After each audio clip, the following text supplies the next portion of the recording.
নাটোর জেলার বাগাতিপাড়া থানার অন্তর্গত নাকি বাগাতিপুর, বাগাতিপাড়া জয়ন্তীপুর দাখিল মাদ্রাসা, বাগাতিপাড়া নাটোরের উদ্যোগে তাফসীরুল কোরআন মাহফিল। এটা 51 বছর চলছে।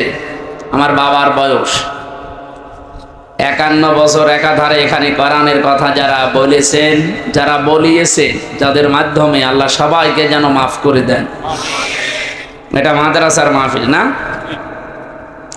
সম্মানিত সভাপতি আমার আরাফাতের ভাই আলহাজ আব্দুর রব চৌধুরী দামাত বারকাতুহুমুল আলিয়া, মঞ্চে বসা ওলামা ইকরাম, সামনে বসা মুসলমান ভাইরা, পর্দার আড়ালের সম্মানিতা মা এবং বোনেরা, প্রশাসনের ভাইরা, বিশেষ করে আপনাদের বাগাতিপাড়া থানার অফিসার ইনচার্জ আজকে এখানে এসেছেন, কি যেন মোস্তাফিজুর রহমান।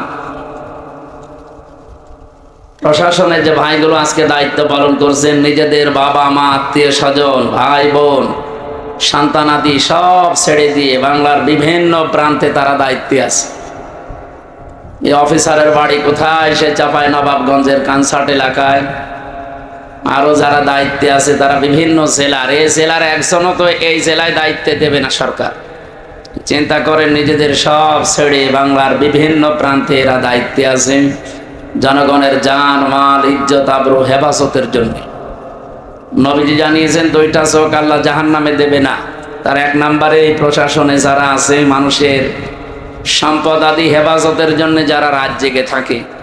2 নম্বর ওই মানুষগুলো যারা গনার কথা স্মরণ করে রাতের বেলা কাঁদে।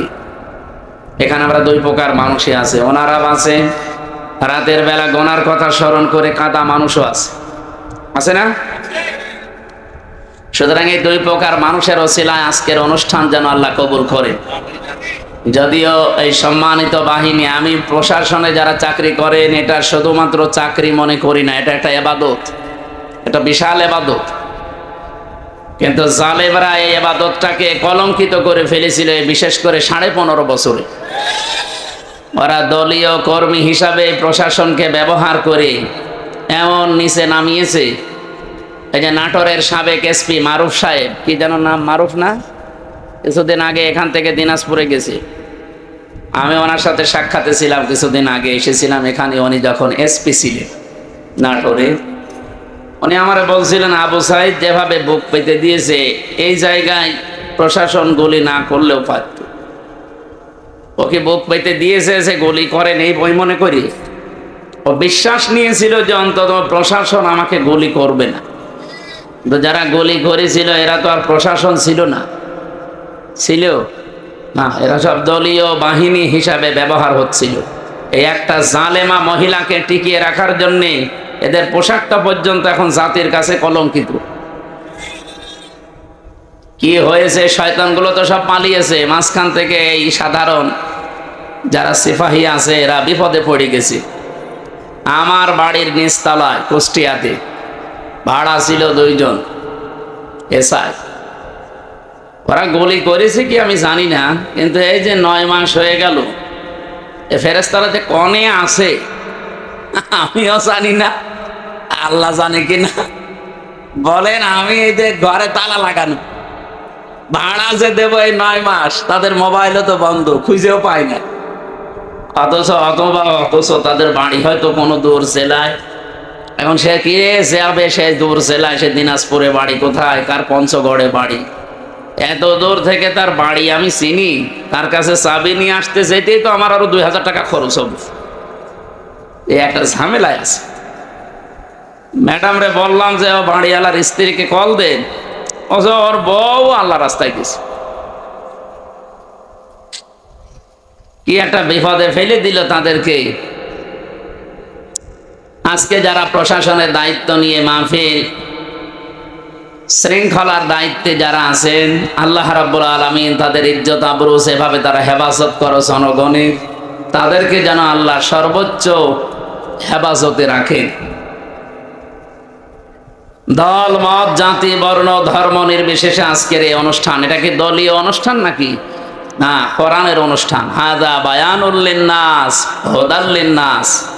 মানুষ পদবাচ্চা যারা আমরা বিবেচিত, তাদের জন্য আল্লাহ কোরআন দিয়েছেন। আর আমরা এসেছি আল্লাহর বান্দা মানুষ হয়ে, এখানে মুসলমান থাকতে পারেন, অন্য ধর্মের লোকও থাকতে পারেন, কোনো অসুবিধা নেই। কোরআন যেহেতু সবার জন্যে, আর আমি তো এখন দলীয় পরিচয় নিয়ে আপনার এখানে বসি নাই, আমি এখন কোরআনের আলেম। কোরআন যেহেতু সবার, আলেমও আমি এখন সবার। যদিও জায়গাটা মনে হচ্ছে ভেজা, না বৃষ্টি হয়েছে, আর কিছুক্ষণ থাকলে ঠান্ডা উঠবে, আমরা জানি। কষ্ট করছেন, কোনো এবাদতে কষ্ট বেশি হলে সওয়াব বেশি হয়। এই জন্য আজকে একটু কষ্ট করা যাবে না, ঘন্টাখানিক। দল মত জাতি বর্ণ ধর্ম নির্বিশেষে যেহেতু এসেছি, আমরা খুশি আজকে, বলেন আলহামদুলিল্লাহ। পৃথিবীতে আমরা এই যে আসার সময় আজকে পড়ছিলাম, চারটা জিনিসকে আল্লাহ নিজে রহমত বলে ঘোষণা দিয়েছেন। তার এক নম্বরে বৃষ্টি। এই যে বৃষ্টি হয়েছে, বৃষ্টির যদি না হতো, মানুষ অনেকে এই নামাজ আদায় করে, ইস্তেসকার নামাজ, বৃষ্টির জন্য নামাজ পর্যন্ত মানুষ আদায় করে যে আমাদের বৃষ্টি দেন। শুধু আমরা না, পৃথিবীর অন্যান্য জাতি যারা আছে, বিশেষ করে সৃষ্টি জগতে, তারা কত কষ্টে আছে বৃষ্টি না হলে। এই জন্য বৃষ্টি এটা আল্লাহর রহমত। আল্লাহ রাব্বুল আলামিন এই নোনা পানিগুলোকে সাগর থেকে বাষ্পীয় আকারে তুলে নিয়ে যান, ওখান থেকে আল্লাহ নিজে ফোঁটা ফোঁটা এগুলো নাজিল করে। আসসামাই যাতির রাজিই ওয়াল আরদি যাতিস সাদিই ইন্নাহু লাকাউলুন ফাসলুন ওয়া মা হুয়া বিল হাযল।